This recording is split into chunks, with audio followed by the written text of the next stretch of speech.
नमस्कार, स्वागत है आप सभी का BIV स्टूडियो इंफोटेनमेंट कार्यक्रम में।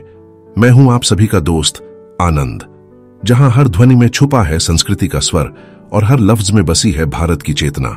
यहां हर प्रस्तुति यहां होती है कुछ नई, कुछ खास, एकदम दमदार। यहां कहानियां सिर्फ सुनाई नहीं जाती, महसूस की जाती है। यहां कविता सिर्फ कागज पर नहीं गूंजती, बल्कि दिलों में धड़कती है। यहां हर विचार, हर रचना, हर अभिव्यक्ति बनती है एक नया प्रकाश।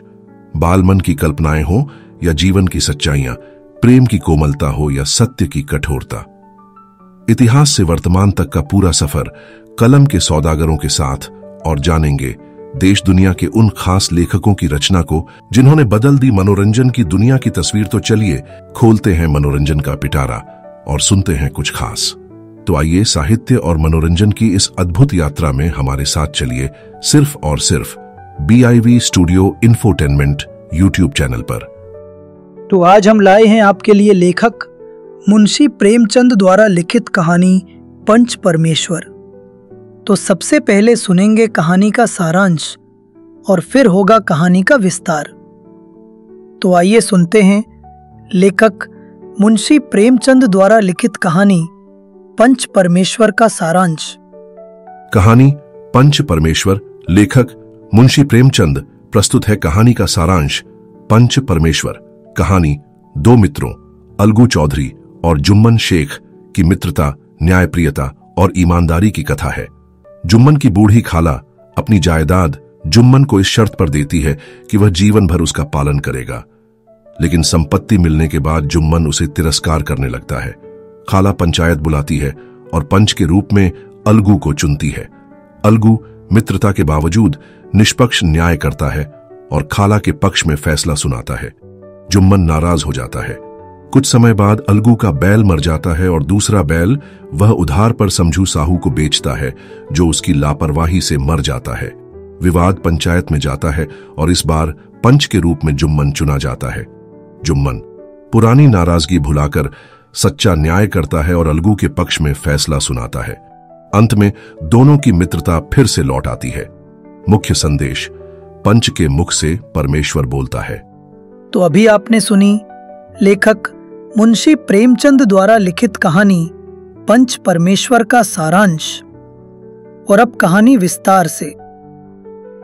तो आइए सुनते हैं कहानी पंच परमेश्वर। जुम्मन शेख अलगू चौधरी में गाढ़ी मित्रता थी। साझे में खेती होती थी, कुछ लेन देन में भी साझा था।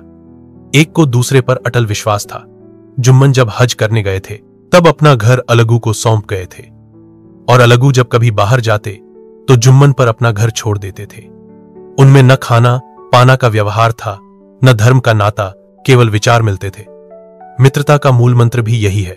इस मित्रता का जन्म उसी समय हुआ जब दोनों मित्र बालक ही थे और जुम्मन के पूज्य पिता जुमराती उन्हें शिक्षा प्रदान करते थे।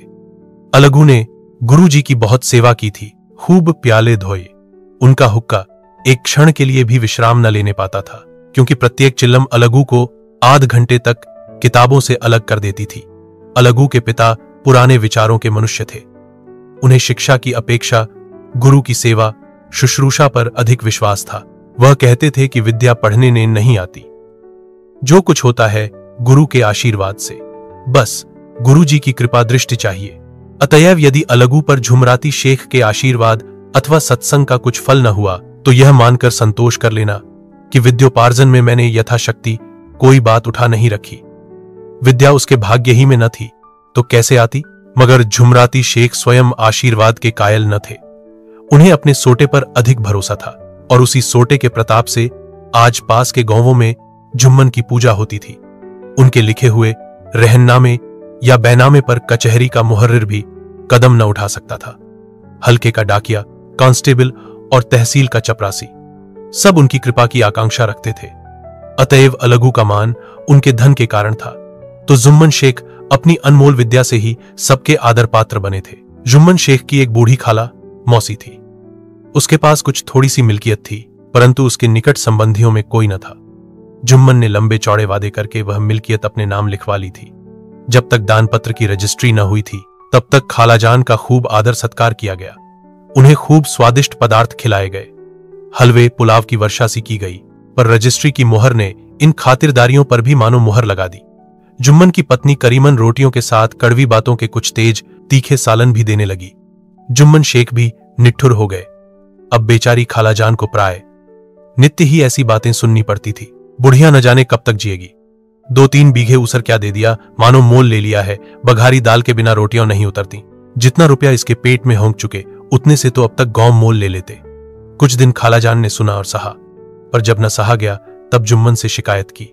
तुमन ने स्थानीय कर्मचारी गृहस्वामी के प्रबंध देना उचित न समझा। कुछ दिन तक और यूं ही रो धोकर काम चलता रहा। अंत में एक दिन खाला ने जुम्मन से कहा, बेटा तुम्हारे साथ मेरा निर्वाह न होगा, तुम मुझे रुपये दे दिया करो, मैं अपना पका खा लूंगी। जुम्मन ने धृष्टता के साथ उत्तर दिया, रुपए क्या यहां फलते हैं? खाला ने नम्रता से कहा, मुझे कुछ रूखा सूखा चाहिए भी कि नहीं? जुम्मन ने गंभीर स्वर से जवाब दिया, तो कोई ये थोड़े ही समझा था कि तू मौत से लड़कर आई हो। खाला बिगड़ गई। उन्होंने पंचायत करने की धमकी दी। जुम्मन हंसे। जिस तरह कोई शिकारी हिरण को जाली की तरफ जाते देखकर मन ही मन हंसता है, वह बोले, हां जरूर पंचायत करो, फैसला हो जाए। मुझे भी यह रात दिन की खटखट पसंद नहीं। पंचायत में किसकी जीत होगी, इस विषय में जुम्मन को कुछ भी संदेह न था। आसपास के गांवों में ऐसा कौन था उसके अनुग्रहों का ऋणी न हो? ऐसा कौन था जो उसको शत्रु बनाने का साहस कर सके? किसमें इतना बल था जो उसका सामना कर सके? आसमान के फरिश्ते तो पंचायत करने आवेंगे ही नहीं। इसके बाद कई दिन तक बूढ़ी खाला हाथ में एक लकड़ी लिए आसपास के गांवों में दौड़ती रही। कमर झुककर कमान हो गई थी। एक एक पग चलना दूभर था, मगर बात आ पड़ी थी। उसका निर्णय करना जरूरी था। बिरला ही कोई भला आदमी होगा जिसके समाने बुढ़िया ने दुख के आंसू न बहाए हों। किसी ने तो यूं ही ऊपरी मन से हौं करके टाल दिया, और किसी ने इस अन्याय पर जमाने को गालियां दी। कहा कब्र में पौंव झटके हुए हैं, आज मरे कल दूसरा दिन, पर हवस नहीं मानती। अब तुम्हें क्या चाहिए? रोटी खाओ और अल्लाह का नाम लो। तुम्हें अब खेती बारी से क्या काम है? कुछ ऐसे सज्जन भी थे जिन्हें हास्य रस के रसास्वादन का अच्छा अवसर मिला। झुकी हुई कमर, पोपला मुंह, सन के से बाल, इतनी सामग्री एकत्र हों तब हंसी क्यों ना आवे? ऐसे न्यायप्रिय, दयालु, दीन, वत्सल पुरुष बहुत कम थे जिन्होंने इस अबला के दुखड़े को गौर से सुना हो और उसको सांत्वना दी हो। चारों ओर से घूम घाम कर बेचारी अलगू चौधरी के पास आई, लाठी पटक दी और दम लेकर बोली, बेटा तुम भी दम भर के लिए मेरी पंचायत में चले आना। अलगू, मुझे बुलाकर क्या करोगी? कई गांव के आदमी तो आवेंगे ही। खाला, अपनी विपद तो सबके आगे रो आई, अब आने ना आने का अख्तियार उनको है।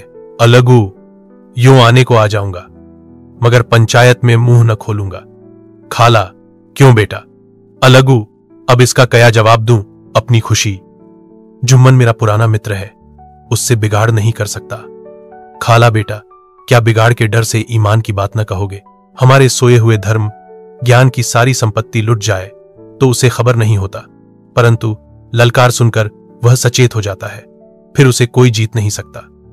अलगू इस सवाल का काई उत्तर न दे सका, पर उसके हृदय में ये शब्द गूंज रहे थे, क्या बिगाड़ के डर से ईमान की बात न कहोगे?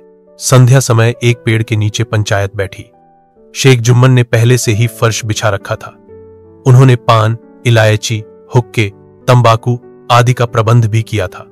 हां, वह स्वयं अलबत्ता अलगू चौधरी के साथ जरा दूर पर बैठे जब पंचायत में कोई आ जाता था तब दबे हुए सलाम से उसका स्वागत करते थे। जब सूर्य अस्त हो गया और चिड़ियों की कलरवयुक्त पंचायत पेड़ों पर बैठी तब यहां भी पंचायत शुरू हुई। फर्श की एक एक अंगुल जमीन भर गई, पर अधिकांश दर्शक ही थे। निमंत्रित महाशयों में से केवल वे ही लोग पधारे थे जिन्हें जुम्मन से अपनी कुछ कसर निकालनी थी। एक कोने में आग सुलग रही थी। नाई ताबड़तोड़ चिलम भर रहा था। यह निर्णय करना असंभव था कि सुलगते हुए उपलों से अधिक धुआं निकलता था या चिलम के दमों से। लड़के इधर उधर दौड़ रहे थे, कोई आपस में गाली गलौज करते और कोई रोते थे। चारों तरफ कोलाहल मच रहा था। गांव के कुत्ते इस जमाव को भोज समझकर झुंड के झुंड जमा हो गए थे। पंच लोग बैठ गए तो बूढ़ी खाला ने उनसे विनती की, पंचों, आज 3 साल हुए मैंने अपनी सारी जायदाद अपने भांजे जुम्मन के नाम लिख दी थी। इसे आप लोग जानते ही होंगे। जुम्मन ने मुझे ता हयात रोटी कपड़ा देना कबूल किया। साल भर तो मैंने इसके साथ रो धोकर काटा, पर अब रात दिन का रोना नहीं सहा जाता। मुझे न पेट की रोटी मिलती है न तन का कपड़ा। बेकस बेवा हूं, कचहरी दरबार नहीं कर सकती। तुम्हारे सिवा और किसको अपना दुख सुनाऊं? तुम लोग जो राह निकाल दो उसी राह पर चलूं। अगर मुझ में कोई ऐब देखो तो मेरे मुंह पर थप्पड़ मारी। जुम्मन में बुराई देखो तो उसे समझाऊं क्यों एक बेकस की आह लेता है। मैं पंचों का हुक्म सिर माथे पर चढ़ाऊंगी। रामधन मिश्र, जिनके कई असामियों को जुम्मन ने अपने गांव में बसा लिया था, बोले, जुम्मन मियां किसे पंच बदते हो, अभी से इसका निपटारा कर लो, फिर जो कुछ पंच कहेंगे वही मानना पड़ेगा। जुम्मन को इस समय सदस्यों में विशेषकर वे ही लोग दिख पड़े जिनसे किसी न किसी कारण उनका वैमनस्य था। जुम्मन बोले, पंचों का हुक्म अल्लाह का हुक्म है। खाला जान जिसे चाहें उसे बदें, मुझे कोई उज्र नहीं। खाला ने चिल्लाकर कहा, अरे अल्लाह के बंदे, पंचों का नाम क्यों नहीं बता देता? कुछ मुझे भी तो मालूम हो। जुम्मन ने क्रोध से कहा, इस वक्त मेरा मुंह न खुलवाओ, तुम्हारी बन पड़ी है, जिसे चाहो पंच बदो। खाला जान जुम्मन के आक्षेप को समझ गई। वह बोली, बेटा खुदा से डरो, पंच न किसी के दोस्त होते हैं न किसी के दुश्मन। कैसी बात कहते हो? और तुम्हारा किसी पर विश्वास न हो तो जाने दो, अलगू चौधरी को तो मानते हो, लो मैं उन्हीं को सरपंच पदती हूं। जुम्मन शेख आनंद से फूल उठे, परंतु भावों को छिपाकर बोले, अलगू ही सही, मेरे लिए जैसे रामधन वैसे अलगू। अलगू इस झमेले में फंसना नहीं चाहते थे। वे कन्नी काटने लगे, बोले, खाला तुम जानती हो कि मेरी जुम्मन से गाढ़ी दोस्ती है। खाला ने गंभीर स्वर में कहा, बेटा दोस्ती के लिए कोई अपना ईमान नहीं बेचता। पंच के दिल में खुदा बसता है। पंचों के मुंह से जो बात निकलती है वह खुदा की तरफ से निकलती है। अलगू चौधरी सरपंच हुए रामधन मिश्र, और जुम्मन के दूसरे विरोधियों ने बुढ़िया को मन में बहुत कोसा। अलगू चौधरी बोले, शेख जुम्मन, हम और तुम पुराने दोस्त हैं। जब काम पड़ा तुमने हमारी मदद की है और हम भी जो कुछ बन पड़ा तुम्हारी सेवा करते रहे हैं, मगर इस समय तुम और बूढ़ी खाला दोनों हमारी निगाह में बराबर हो। तुमको पंचों से जो कुछ अर्ज करनी हो करो। जुम्मन को पूरा विश्वास था कि अब बाजी मेरी है। अलग यह सब दिखावे की बातें कर रहा है, अतएव शांत चित्त होकर बोले, पंचों 3 साल हुए खाला जान ने अपनी जायदाद मेरे नाम हिब्बा कर दी थी। मैंने उन्हें ता हयात खाना कपड़ा देना कबूल किया था। खुदा गवाह है, आज तक मैंने खाला जान को कोई तकलीफ नहीं दी। मैं उन्हें अपनी मौं के समान समझता हूं। उनकी खिदमत करना मेरा फर्ज है, मगर औरतों में जरा अनबन रहती है, उसमें मेरा क्या बस है। खाला जान मुझसे माहवार खर्च अलग मांगती है। जायदाद जितनी है वह पंचों से छिपी नहीं, उससे इतना मुनाफा नहीं होता है कि माहवार खर्च दे सकूं। इसके अलावा हिब्बानामे में माहवार खर्च का कोई जिक्र नहीं तो मैं भूल कर भी इस झमेले में न पड़ता। बस मुझे यही कहना है। आइंदा पंचों का अख्तियार है, जो फैसला चाहें करे। अलगू चौधरी को हमेशा कचहरी से काम पड़ता था, अतएव वह पूरा कानूनी आदमी था। उसने जुम्मन से जिरह शुरू की। एक एक प्रश्न जुम्मन के हृदय पर हथौड़ी की चोट की तरह पड़ता था। रामधन मिश्र इस प्रश्नों पर मुग्ध हुए जाते थे। जुम्मन चकित थे कि अलगू को क्या हो गया। अभी यह अलगू मेरे साथ बैठी हुआ कैसी कैसी बातें कर रहा था। इतनी ही देर में ऐसी कायापलट हो गई कि मेरी जड़ खोदने पर तुला हुआ है, न मालूम कब की कसर यह निकाल रहा है। क्या इतने दिनों की दोस्ती कुछ भी काम न आवेगी? जुम्मन शेख तो इसी संकल्प विकल्प में पड़े हुए थे कि इतने में अलगू ने फैसला सुनाया। जुम्मन शेख, पंचों ने इस मामले पर विचार किया।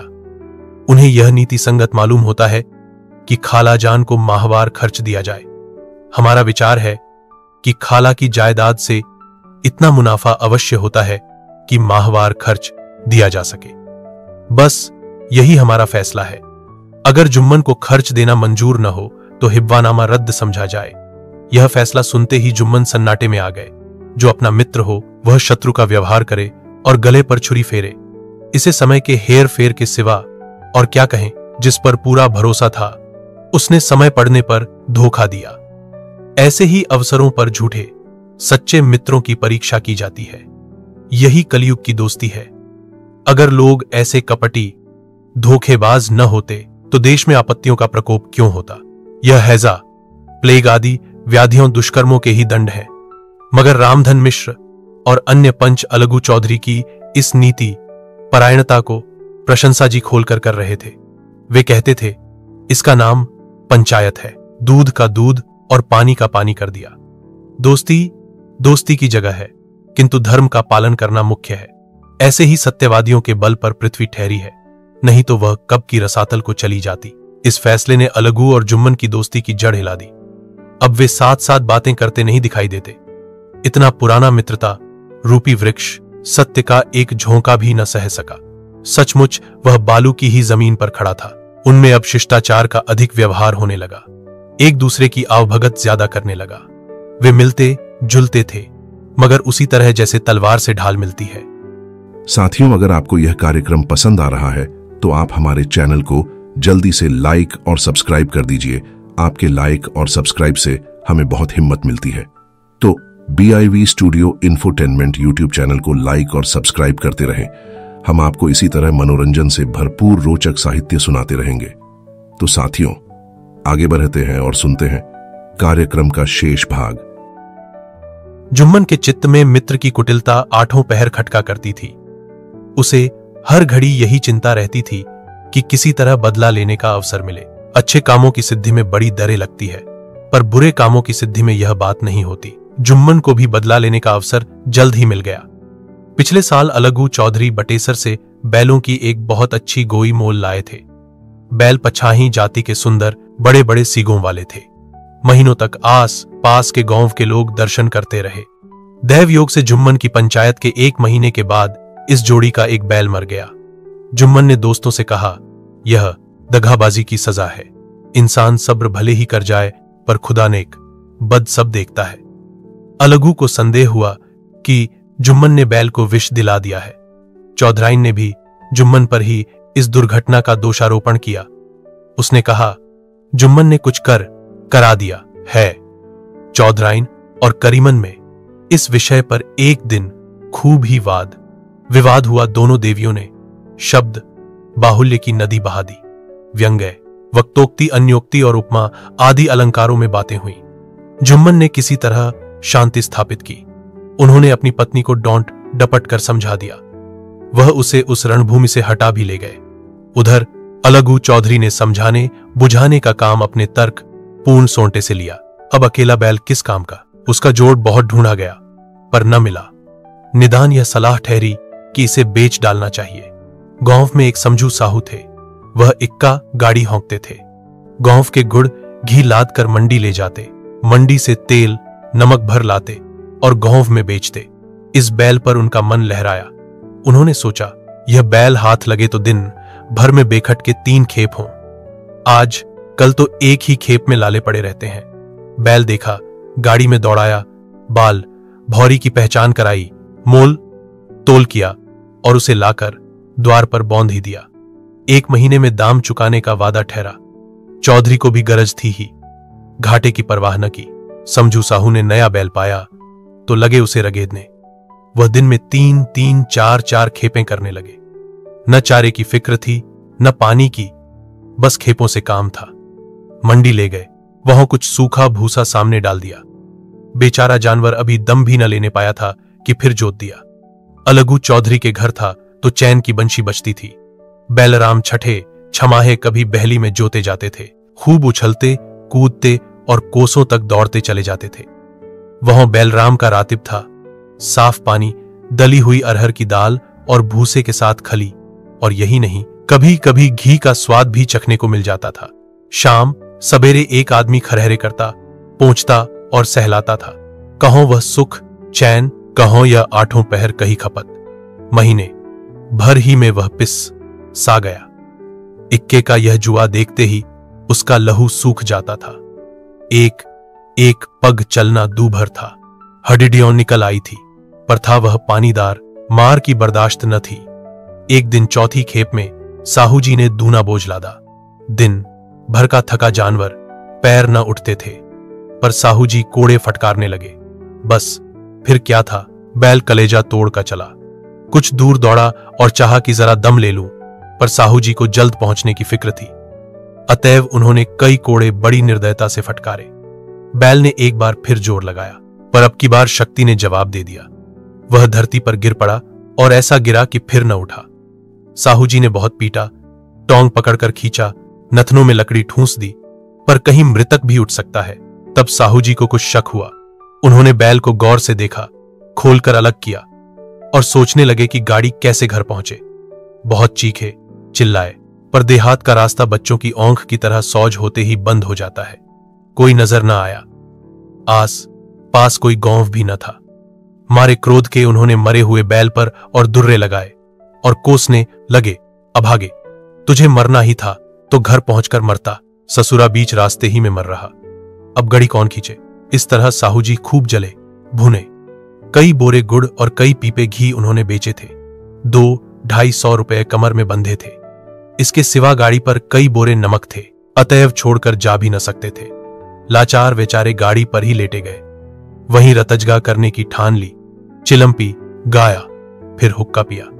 इस तरह साहजी आधी रात तक नींद को बहलाते रहे। अपनी जान में तो वह जागते ही रहे, पर पौ फटते ही जो नींद टूटी और कमर पर हाथ रखा तो थैली गायब। घबराकर इधर उधर देखा तो कई कनस्तर तेल भी नदारत। अफसोस में बेचारे ने सिर पीट लिया और पछाड़ खाने लगा। प्रात काल रोते बिलखते घर पहुंचे। सहुआइन ने जब यह बुरी सुनावनी सुनी तब पहले तो रोई, फिर अलगू चौधरी को गालियां देने लगी। निगोड़े ने ऐसा कुलच्छनी बैल दिया कि जन्म भर की कमाई लुट गई। इस घटना को हुए कई महीने बीत गए। अलगू जब अपने बैल के दाम मांगते तब साहू और सहुआइन दोनों ही झल्लाए हुए कुत्ते की तरह चढ़ बैठते और अंड बंड बकने लगते। वाह, यहां तो सारे जन्म की कमाई लुट गई, सत्यानाश हो गया, इन्हें दामों की पड़ी है। मुर्दा बैल दिया था, उस पर दाम मांगने चले हैं। आंखों में धूल झोंक दी। सत्यानाशी बैल गले बांध दिया।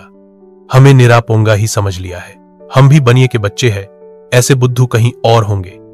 पहले जाकर किसी गड्ढे में मुंह धो आओ, तब दाम लेना।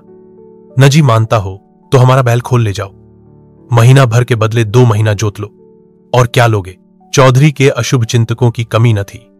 ऐसे अवसरें पर वे भी एकत्र हो जाते और साहू जी के बराने की पुष्टि करते।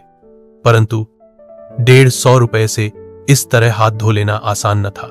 एक बार वह भी गरम पड़े। साहू जी बिगड़कर लाठी ढूंढने घर चले गए। अब सहुआइन ने मैदान लिया। प्रश्नोत्तर होते होते हाथापाई की नौबत आ पहुंची। सहुआइन ने घर में घुसकर किवाड़ बंद कर लिए। शोरगुल सुनकर गांव के भले मानस घर से निकाला। वह परामर्श देने लगे कि इस तरह से काम न चलेगा, पंचायत कर लो, कुछ तय हो जाए, उसे स्वीकार कर लो। साहू जी राजी हो गए। अलगू ने भी हामी भर ली। पंचायत की तैयारियां होने लगी। दोनों पक्षों ने अपने अपने दल बनाने शुरू किए। इसके बाद तीसरे दिन उसी वृक्ष के नीचे पंचायत बैठी। वही संध्या का समय था। खेतों में कौए पंचायत कर रहे थे। विवादग्रस्त विषय था यह कि मटर की फलियों पर उनका कोई स्वत्व है या नहीं, और जब तक यह प्रश्न हल न हो जाए तब तक वे रखवाले की पुकार पर अपनी अप्रसन्नता प्रकट करना आवश्यकत समझते थे। पेड़ की डालियों पर बैठी शुक मंडली में वह प्रश्न छिड़ा हुआ था कि मनुष्यों को उन्हें वेसुरावत कहने का क्या अधिकार है, जब उन्हें स्वयं अपने मित्रों से दगा करने में भी संकोच नहीं होता। पंचायत बैठ गई तो रामधन मिश्र ने कहा, अब देरी क्या है, पंचों का चुनाव हो जाना चाहिए। बोलो चौधरी, किस को पंच बदते हो?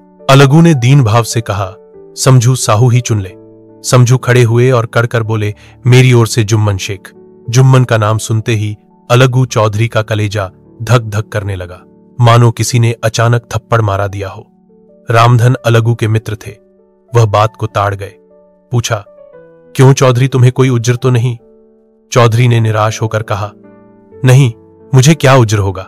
अपने उत्तरदायित्व का ज्ञान बहुधा हमारे संकुचित व्यवहारों का सुधारक होता है। जब हम राह भूल कर भटकने लगते हैं तब यही ज्ञान हमारा विश्वसनीय पथ प्रदर्शक बन जाता है।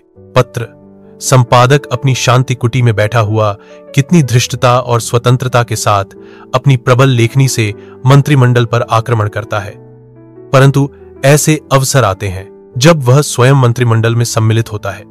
मंडल के भवन में पग धरते ही उसकी लेखनी कितनी मर्मज्ञ, कितनी विचारशील, कितनी न्यायपरायण हो जाती है।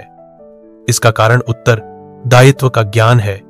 नवयुवक युवावस्था में कितना उद्दंड रहता है। माता पिता उसकी ओर से कितने चितिती रहते हैं। वे उसे कुल कलंक समझते। हैं, परंतु थोड़ी ही समय में परिवार का बोझ सिर पर पड़ते ही वह अव्यवस्थित, चित्त उन्मत्त युवक कितना धैर्यशील, कैसा शांत चित्त हो जाता है। यह भी उत्तरदायित्व के ज्ञान का फल है। जुम्मन शेख के मन में भी सरपंच का उच्च स्थान ग्रहण करते ही अपनी जिम्मेदारी का भाव पैदा हुआ। उसने सोचा, मैं इस वक्त न्याय और धर्म के सर्वोच्च आसन पर बैठा हूं। मेरे मुंह से इस समय जो कुछ निकलेगा वह देववाणी के सदृश है, और देववाणी में मेरे मनोविकारों का कदापि समावेश न होना चाहिए। मुझे सत्य से जौ भर भी टलना उचित नहीं। पंचों ने दोनों पक्षों से सवाल जवाब करने शुरू किए। बहुत देर तक दोनों दल अपने अपने पक्ष का समर्थन करते रहे। इस विषय में तो सब सहमत थे कि समझू को बैल का मूल्य देना चाहिए, परंतु वो महाशय इस कारण रियायत करना चाहते थे कि बैल के मर जाने से समझू को हानि हुई। उसके प्रतिकूल 2 सभ्य मूल के अतिरिक्त समझू को दंड भी देना चाहते थे, जिससे फिर किसी को पशुओं के साथ ऐसी निर्दयता करने का साहस न हो। अंत में जुम्मन ने फैसला सुनाया, अलगू चौधरी और समझू साहू, पंचों ने तुम्हारे मामले पर अच्छी तरह विचार किया। समझू को उचित है कि बैल का पूरा दाम दे। जिस वक्त उन्होंने बैल लिया उसे कोई बीमारी न थी। अगर उसी समय दाम दे दिए जाते तो आज समझू उसे फेर लेने का आग्रह न करते। बैल की मृत्यु केवल इस कारण हुई कि उससे बड़ा कठिन परिश्रम लिया गया और उसके दाने चारे का कोई प्रबंध न किया गया। रामधन मिश्र बोले, समझू ने बैल को जान बूझकर मारा है, अतएव उससे दंड लेना चाहिए। जुम्मन बोले, यह दूसरा सवाल है, हमको इससे कोई मतलब नहीं। झगड़ू साहू ने कहा, समझू के साथ कुछ रियायत होनी चाहिए। जुम्मन बोले, यह अलगू चौधरी की इच्छा पर निर्भर है। यह रियायत करें तो उनकी भलम नसी। अलगू चौधरी फूले न समाये, उठ खड़े हुए और जोर से बोले, पंच परमेश्वर की जय। इसके साथ ही चारों ओर से प्रतिध्वनि हुई, पंच परमेश्वर की जय। यह मनुष्य का काम नहीं, पंच में परमेश्वर वास करते हैं, यह उन्हीं की महिमा है। पंच के सामने खोटे को कौन खरा कह सकता है। थोड़ी देर बाद जुम्मन अलगू के पास आए और उनके गले लिपट कर बोले, भैया, जब से तुमने मेरी पंचायत की तब से मैं तुम्हारा प्राण घातक शत्रु बन गया था, पर आज मुझे ज्ञात हुआ कि पंच के पद पर बैठकर न कोई किसी का दोस्त है न दुश्मन, न्याय के सिवा उसे और कुछ नहीं सूझता। आज मुझे विश्वास हो गया कि पंच की जबान से खुदा बोलता है। अलगू रोने लगे। इस पानी से दोनों के दिलों का मैल धुल गया। मित्रता की मुरझाई हुई लता फिर हरी हो गई। दोस्तों, कैसा लगा आपको हमारा यह मनोरंजन से भरपूर कार्यक्रम? कमेंट करके हमें जरूर बताएं। और हां, अगर कोई खास कविता, कहानी, जीवन परिचय, उपन्यास आदि आपको सुनना है तो हमें कमेंट करके बताएं, हम आप तक पहुंचाएंगे आपकी पसंद का मनोरंजन से भरपूर कार्यक्रम सिर्फ और सिर्फ BIV studio infotainment YouTube channel पर। आप सबके सहयोग के लिए बहुत बहुत आभार। नमस्कार।